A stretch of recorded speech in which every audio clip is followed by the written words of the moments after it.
Good morning, everyone. Welcome to our webcast. My name is Andy Dio, and I'm your host today. Today, Jorge Fernandez is going to be talking about how to optimize your Inventor design with simulation.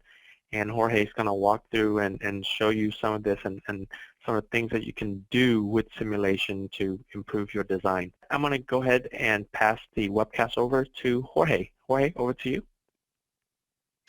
All right, thanks, Andy. Good morning, everybody. So just like Andy said, today we're going to look at optimizing your Inventor design with simulation mechanical, actually.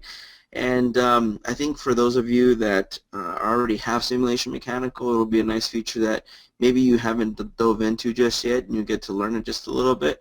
And for those of you who haven't seen it, maybe it'll help you decide whether or not this is a tool you want to use more or how you want to use it in conjunction with Inventor, perhaps. So let's go ahead and get this started. So just really quickly, the goal for today, I just kind of want to identify a few design challenges especially for those of you who still aren't taking advantage of simulation mechanical completely, maybe, and talk a little bit about when you want to start validating and what those benefits look like. And then finally, we'll go into the demonstration itself, show you some of that integration with Inventor, and then we'll summarize that and have a Q&A session at the end too, by the way. So really quickly first, I always like to bring this up, talk about some challenges that you might be facing. I think a lot of times when I've talked to customers or prospects, what ends up happening is you fall into a few categories where, one, you maybe haven't looked at the different things that are going on wrong at this moment because you just address the issues as they come up. Over time, you get better, and it minimizes, but it doesn't completely go away all the time. So what's going to really give you the nice fuzzy feeling before you move forward is a lot of times is facing this challenge head on and taking a look at what is the problem, what's going on here, or what could be a potential problem as well. You might also fall into a category where maybe you are validating already, but are you really using it to its full advantage? There's a lot of nice features and tools like the one we're going to see today about using it in conjunction with Inventor to be able to analyze your parts. And then there's times when maybe we don't know what those areas are of concern. We haven't looked at them. We haven't thought about adding warranty maybe to some of our products. Or maybe just can we do things like make it lighter, which is kind of the category we're going to talk about today, is will it fail and how light can I make this part? And using things from Inventor to be able to leverage a lot of that data and information that's available.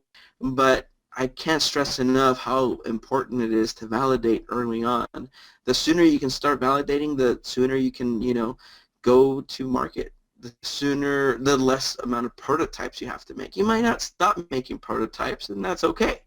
But at least you're making less prototypes. You're able to feel more comfortable. Maybe you're able to start giving a warranty that you've been wanting to do or that management has been pushing for. But nothing really helps that better than doing it early on, exploring those options, making sure that it's validated or try and predict what's going to happen. As I mentioned, maybe there's areas you haven't looked at. Maybe you're producing a bike and that bike falls and you want to start being able to know what's going to happen if it falls over a period of time, maybe fatigue analysis or something like that. So a digital prototype means being able to have that model and do much more with it, from drawings to its initial part conception, all the way through test and validation and manufacturing. But using it with Inventor, then you have a tighter integration if you're within the same family. It doesn't have to be that way again, but you can have a tighter integration, more functionality, more things that you can leverage. So again, not to scare those that are only using SolidWorks today or PTC, but what you're going to see today is more about how you can use these things together. Some of the benefits, if you did it, in case you didn't know them already, is if you've ever used level of details inside of Inventor, which are basically suppression states. If you use those before, that's what this will be able to leverage, so that before you actually take it into simulation mechanical, you can remove all the erroneous data, all the stuff that you don't necessarily need for the simulation. Of course, sometimes you do. You have the ability to decide and move it forward. And then being able to import those models with their parameters. So you can see the parameters inside of Simulation Mechanical and manipulate them themselves.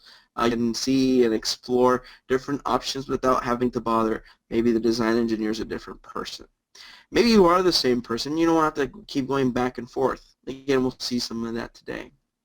There's another part of it also called parametric design studies, where we can not only bring in those parameters, but then we can run multiple scenarios, I guess you can say. They're not truly scenarios, and you'll see in just a moment what I mean, but it's the ability to say, take these different parameters, run them all, and tell me what happens when I combine these.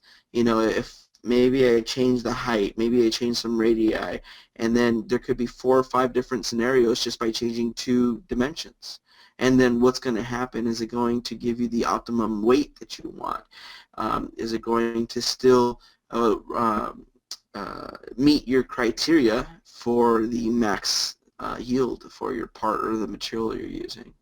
So these are some things that we're going to see right now, is that tight integration with Inventor. So for those of you who are already using Simulation Mechanical, hopefully you'll see some things here you haven't seen and haven't taken advantage of just yet. So let's go ahead and jump right into the demonstration and show you what we're talking about. So in Inventor, I have this suspension fork for a bicycle. And what we're going to take a look at is just this one part right here that, again, was created in Inventor and does have parameters to it. It was built up already, but you know, I maybe want to take it into Simulation Mechanical now. I want to start exploring the parameters and seeing what other things I can do, not just inside of here. If anybody's been on our AVA sessions, by the way, Autodesk Virtual Academy, might have seen some, this might seem familiar because there's different things we can do. There's different programs as well. Today, we'll focus on Simulation Mechanical. So I'll open up that part on its own over here. And the first thing I'm going to do is I'm going to decide up front, just so that it makes it a little easier for us, what parameters we want to focus on. So what I'll do here is I can go to the actual sketches themselves and make changes. So to do this, I just go over to my sketches, and we can decide which ones we want to actually identify. So the first one I'll do here is this dimension. We'll just give these names. And we'll just put a little equal sign here so we can make sure it takes that name. That's just one way to do it. I personally like doing it this way, and hopefully some of you see the benefit to this. So you can see the values here that you're going to commit to instead of looking at it out on a table. Front radius. And we'll go to one more sketch here and do the same.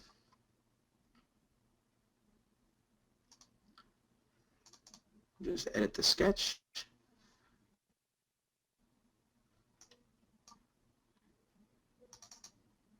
And we'll say bottom radius here.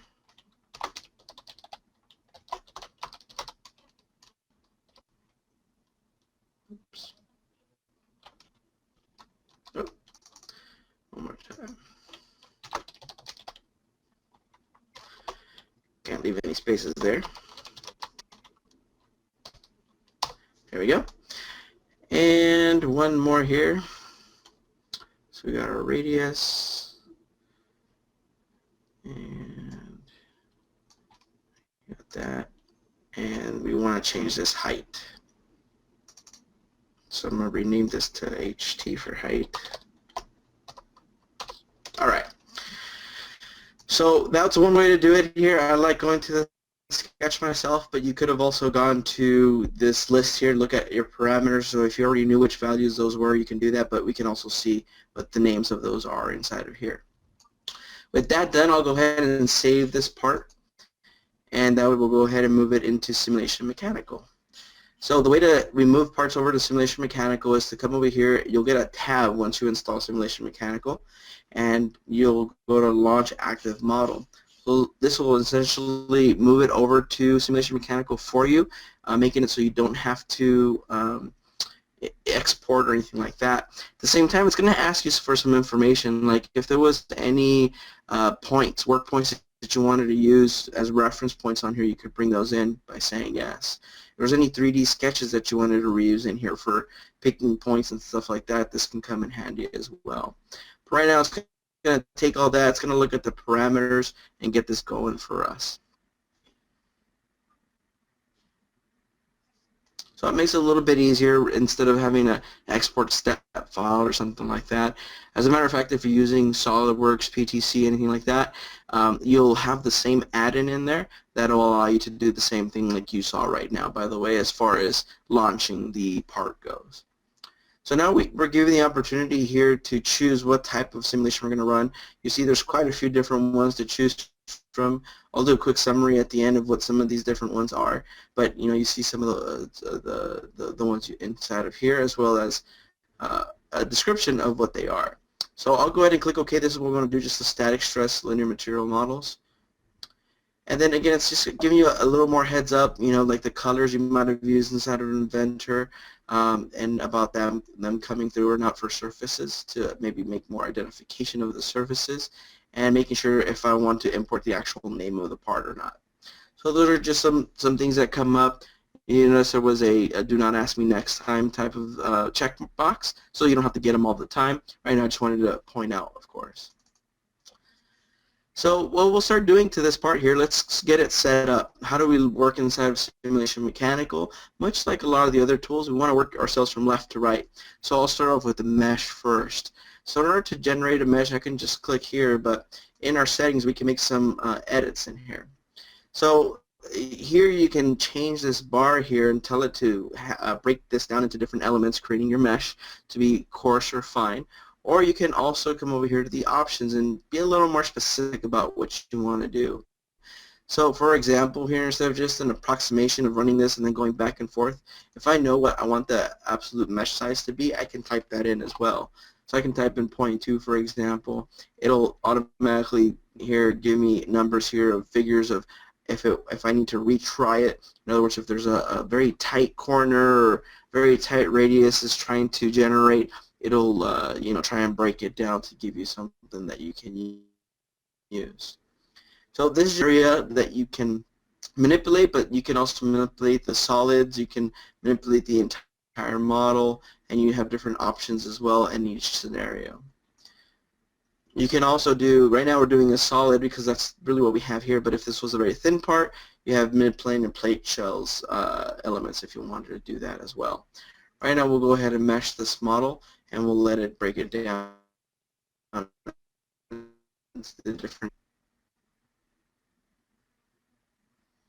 Alright, now that I've done this, it does ask you if you want to look at your results of the issues. It would let you know at that point as well, by the way. We'll go ahead and say no to this for now. You'll notice that as soon as I did that, it automatically picked the element type. I wasn't sure if you saw that, but it was all red on the left-hand side. It picked that for me now that I did the meshing. And it also picked up the material from Inventor, so I didn't have to go look for it. I didn't have to go, browse and pick it and stuff. It brought it in automatically, picked up that I had aluminum 6061 in Inventor already. So now that I've created the mesh, let's go ahead and set this up by adding the constraints. So if you remember, there's some rods on the ends here. So we have the tools up here at the top that we can do that with, or we can always right-click as well, and we can choose what we want to do from here after we've selected the surfaces. So I'll hold down the control key and select the surfaces so I can actually add fixed constraint to both of those at the same time. Lastly, I'll pick away. We'll go to that mid-surface there, and we'll add a force. Now the force here, we can describe how it's being done here by simply selecting which direction it's going to go in. So since the Z here is going up, I want to go down. So we'll start off with negative, and I'm going to start off with 1,125 pounds. All right, with that set up, we can run this analysis. I'll go ahead and run this right now. You'll see it's a pretty quick one, and we'll get some results going here. And in just a moment, we'll take a look at how we can leverage those parameters. Let's just get something going here first.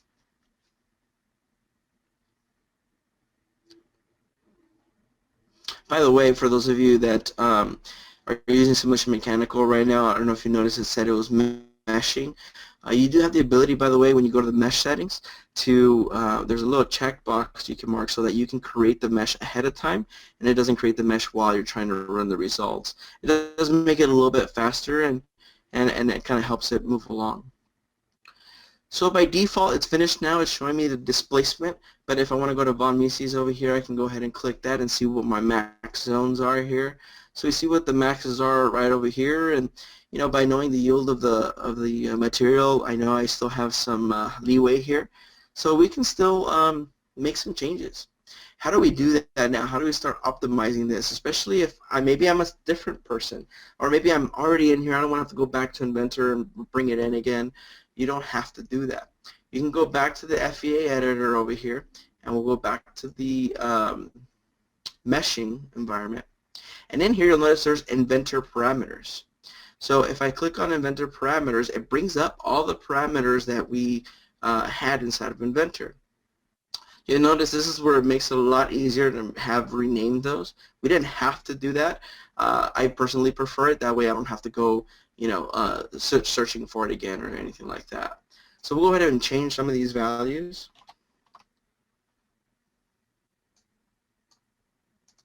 We'll change this 0.847 to 0.7. So that's the first extrusion. Now I'm going to look at the second extrusion. So this is where renaming these features can also come in handy, especially if you're throwing this over the wall to somebody else and you want them to manipulate it. This can definitely come in handy. And we'll change the height of this as well. Alright, now what I'll do, let me move this box over. You'll notice here there's some surfaces highlighted because there's going to be some changes happening now.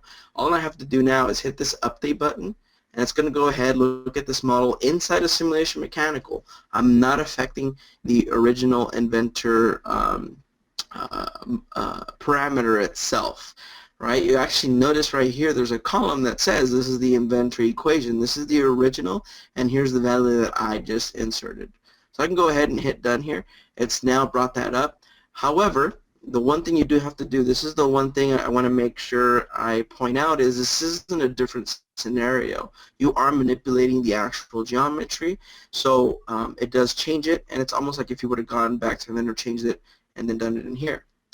So we do have to come over here and generate the 3D mesh again.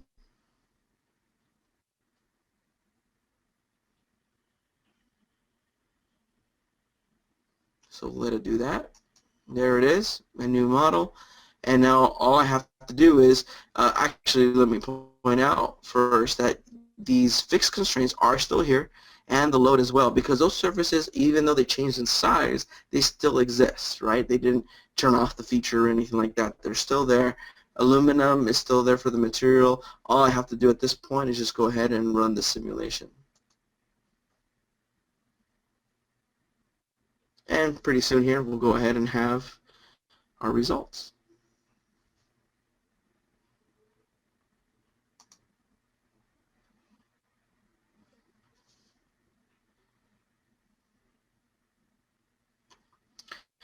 So hopefully you're seeing some of this, how beneficial it could be, right? I don't have to go back and forth. Whether I'm the same person or I'm someone else, it makes it a lot easier. And then what you do to get there, like renaming those parameters, are what's going to really help you be a little more efficient and collaborate and communicate a little more if you're working amongst a team of, sending these different jobs to each other.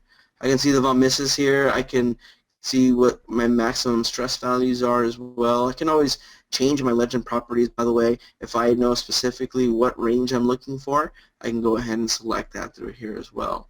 Maybe there's a displacement value that I want to kind of maintain or something like that as well. But we can still do that through here as well. So one thing I'm going to do now is, now that we saw how we can change those Inventor parameters, now there's something else we can do as well. What I'm going to do right now is I'm going to go ahead and close this tab. All right, so back in Inventor now, in the Simulation tab, we'll go back to launch the active model. Now, what I did right now is when I closed it and all, and I got this going again, what it's going to realize in just a moment is that there's actually been changes to this technically, because remember the parameters were changed inside of Simulation Mechanical, not inside of Inventor. There was an option in there to export it, by the way, so that you can have it go bidirectional and come back to Inventor. So in Inventor, we can select if we want to do the overwrite or if we want to say no and keep the overridden parameters. So pretty straightforward. We want to keep the ones in simulation mechanical or not. So I'm going to go ahead and overwrite them actually.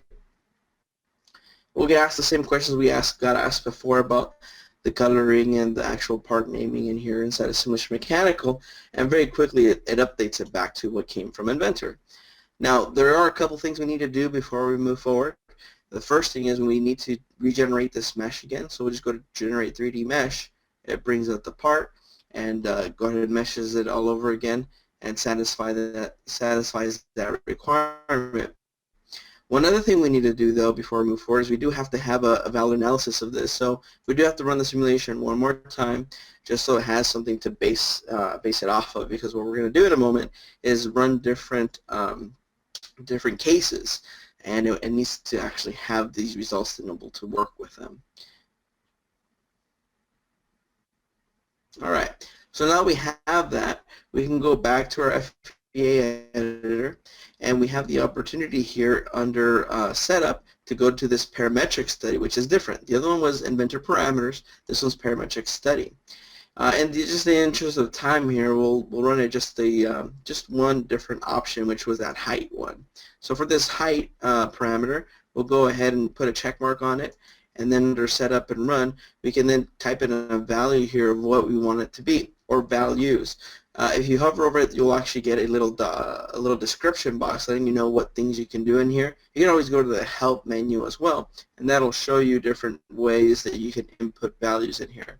For example, I could do a semicolon here and tell it what the other value is that I want it to be. I could have put just a regular colon, and that would allow you to say, I'm sorry, not a colon, but put a dash, and it gives a range. And then with a colon, you tell it how many values you want it to calculate in between that range. So that's just an example. There's multiple ways of doing it, but if you go to the help menu or wait for the description box to come up here, it'll show you exactly what to do. So we'll do semicolon 0.6, and we'll go ahead and run this.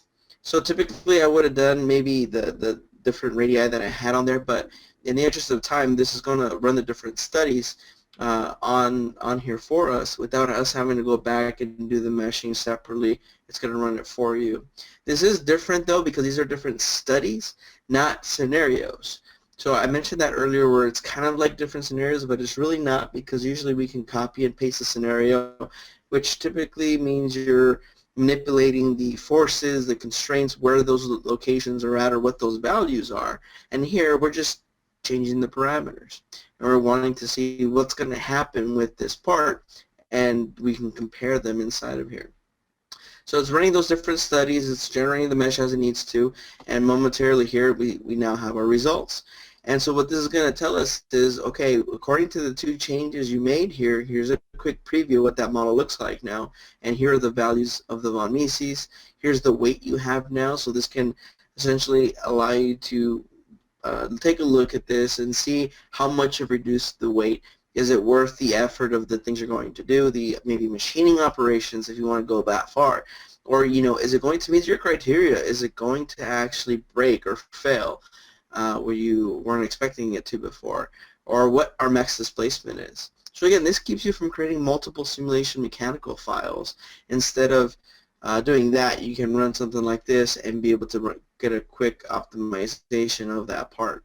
Right now we did it with just one parameter. If I would have had, you know, 3 different ones, it'll run those different situations. It'll actually mix and match those different parameters for you. So, you know, if you have 3, you'd actually have 6, for example. Right now there was only 2 parameters, 2 values, so we only had 2 different studies to look at. The other thing you can do in here is you can actually filter these as well, so that you can tell it what you want the actual max to be for the weight. Right now there's only 2, so there's nearly no other options, but this would allow you to filter this out and show you only the ones that actually satisfy your requirements. Once you are done, then you can go ahead and save this out if you wanted to, and all this does is it puts it into a CSV file for your records. so you can actually see these results later on down the line, or just restore them for your needs. So now if we take a look at just the summary of what we saw, the first thing we did was we imported the parameters. We changed it inside of Simulation Mechanical without having to go back to Inventor necessarily. Again, there was an export option there, so it could be bidirectional, so you can affect the model if you wanted to. The second thing we looked at was the running the parametric studies, not scenarios, where this allows us to select different parameters and have it run those different studies and report to us what the max weight was, what the max displacement, and max von Mises. So you can see those values up front. You can compare them in easy to look at interface as well. I want to remind you too that there is more to this as well, and what I mean by that is, this is just one piece of what Simulation Mechanical can do. It does things like buckling, thermal stress, even contact modeling, which is something we're going to touch on in AVA on Thursday, which is again, our 30-minute year-long training or year-round training that we do at 10 every Thursday, and you can learn more about it by going to ketiv.com/AVA.